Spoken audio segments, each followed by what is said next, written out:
The new year brings new penalties for Idaho drivers, and even first-time offenders will see a major change. Today marks the end of an era in Seattle. It is time to say goodbye to Safeco Field and hello to T-Mobile Park. From major road developments to new service animal laws, the city of Spokane has made a lot of changes the past year. We'll break down some of the big ones from 2018 and look ahead to what's next.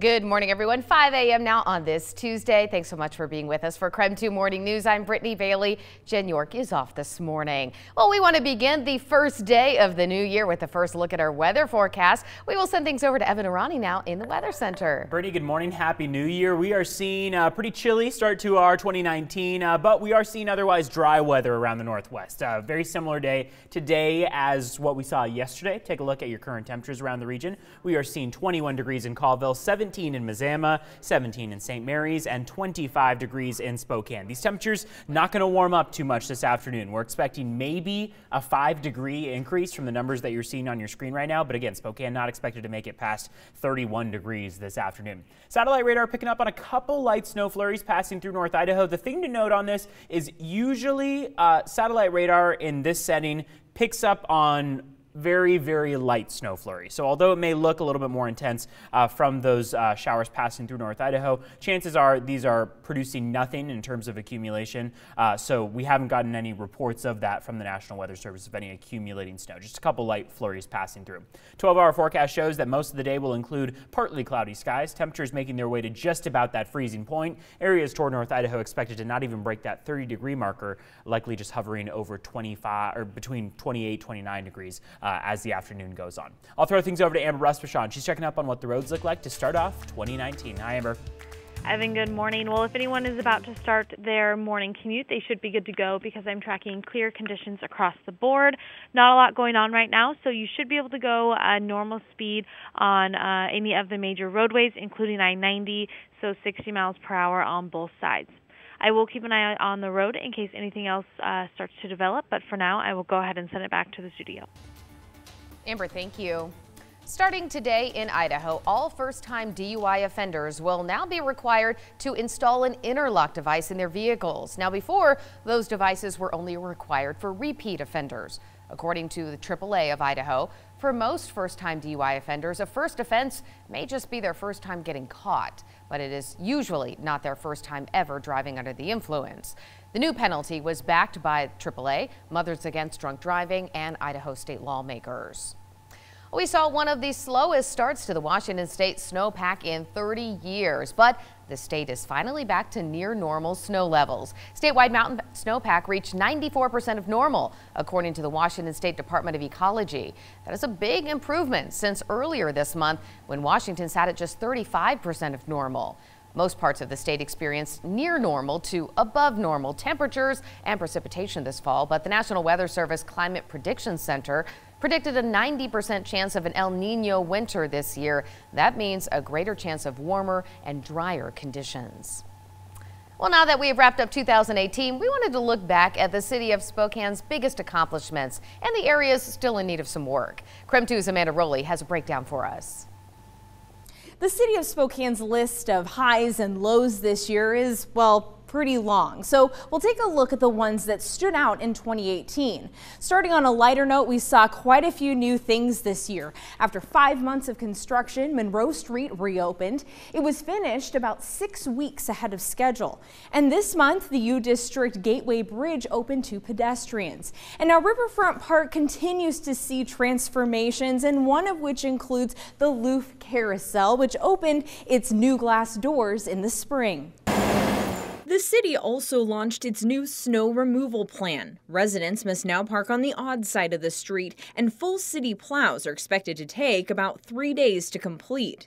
Now let's take a look at city ordinances. In late October, the Spokane City Council passed an ordinance declaring certain city properties off limits to immigration officers. Council members hoped this would end the practice of Border Patrol agents asking bus riders about their citizenship status. Agents are still doing these searches, though, and now some council members are considering taking the issue to court. The city also temporarily suspended its sit and lie ordinance. Activists wanted to see see it completely abolished and protested by setting up camp outside City Hall. Police eventually cleaned up the camp and told people they had to leave. Council members also passed a law cracking down on people passing off their pets as service animals. It aligns with the law passed by Washington State last year. The Spokane Police Department will now no longer be able to sell guns it confiscates. The new law requires the department to now destroy guns instead of auctioning them.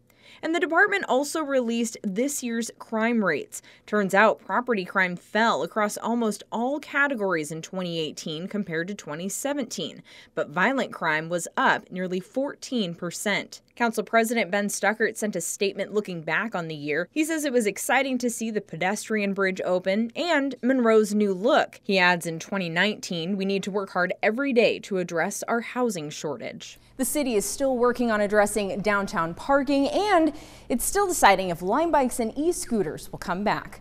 Amanda Rowley, KREM 2 News. Well, this morning, Safeco Field is no more. After 20 years under that name, the home of the Seattle Mariners is now officially T-Mobile Park. Now that change comes after the team signed a naming rights deal just 2 weeks ago. T-Mobile's contract runs through December of 2043. Now the Mariners sent out this message from the team Twitter account saying, "Thank you to Safeco Insurance for their 20-year partnership. They've helped make this one of the best ballparks in baseball and a true P&W jewel. We appreciate and look forward to our continued relationship as a major corporate partner."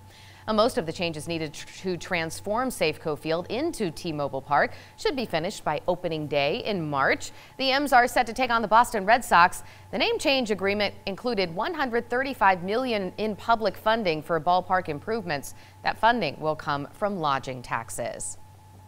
Well, do you think 2019 is your lucky year? Well, you may want to grab a Mega Millions ticket. You could be ringing in the new year $425 million richer. The jackpot has been rolling over since October when one ticket worth more than $1.5 billion was sold in South Carolina. Now, the person who won still has not come forward to claim the winnings. The winner has until April to do so.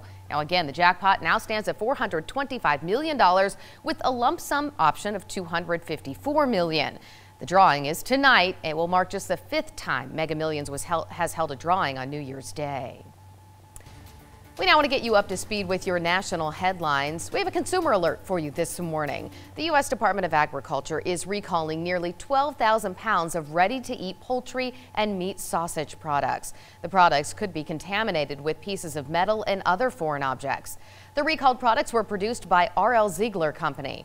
The ready-to-eat red hot chicken and pork sausage items were produced on November 29th of 2018. For specific information about the recall, you can just head to our website, KREM.com. The fiance of a missing Colorado mother is officially charged with murder. Patrick Frazee appeared in court yesterday. He is facing several charges, including first-degree murder and solicitation to commit murder. 29-year-old Kelsey Barrett grew up in the inland Northwest before moving to Colorado. Police still have not found her body, but they say they do believe she is dead. She was last seen leaving a grocery store on Thanksgiving Day. Quite frankly, this case is coming down during the holidays, which also makes it difficult to follow up on leads. Just finding witnesses sometimes can be difficult during the holidays. The couple had a 1-year-old child together. That little girl is now with her grandparents in Sandpoint. Well, thousands of federal employees are still in limbo as the partial government shutdown goes into its 11th day. Democrats take control of the House Thursday. They are expected to introduce legislation to reopen the federal government, but that plan will not include any money for a border wall. Senate Majority Leader Mitch McConnell warned that his chamber will not send any bill to President Trump that he won't sign.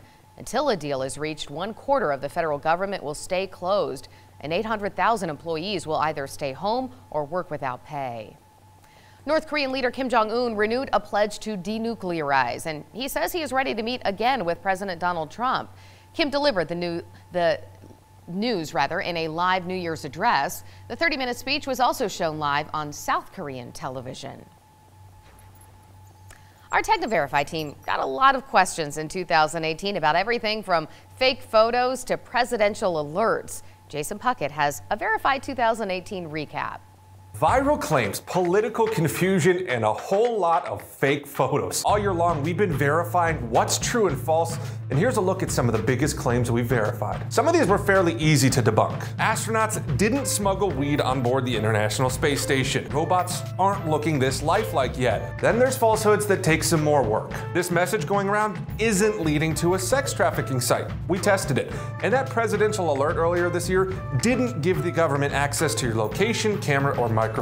And then there are false claims about really serious topics. The White House did not intentionally doctor footage of a press conference with President Trump and Vladimir Putin. And these photos of Supreme Court Justice Brett Kavanaugh's accuser, Dr. Christine Blasey Ford, are not real. Claims that senators could order FBI investigations. False. Claims that Supreme Court justices are immune from criminal or civil charges. False as well. And sometimes the most damaging claims come during the most stressful times. Dishwashers aren't a great place to store valuables during hurricanes, and hotels are not legally required to house your pets during evacuations. The airport didn't flood, and sharks aren't swarming your highways. And this pic of Anderson Cooper appearing to make Hurricane Florence look worse, that wasn't even from this year. So what's verified? Well, there are more than 370 absentees in the United States. More than 300,000 people registered to vote in the days after Taylor Swift posted her first political endorsement. And yeah, Starbucks did announce they're switching to new lids that actually use more plastic than their old ones. And sorry y'all, but Amazon Prime guarantees 2-day shipping, not 2-day delivery. Also, believe it or not, commenters online blamed the wrong gamer for a shooting at a video game competition in Jacksonville in August. Peanut butter can be dangerous to your dog if it contains xylitol. Space heaters can cause fire hazards if they're plugged into extension cords. And if a service dog approaches you without its owner, it could mean the handler needs your help. Those are just some of the hundreds of stories we verified as true or false this year.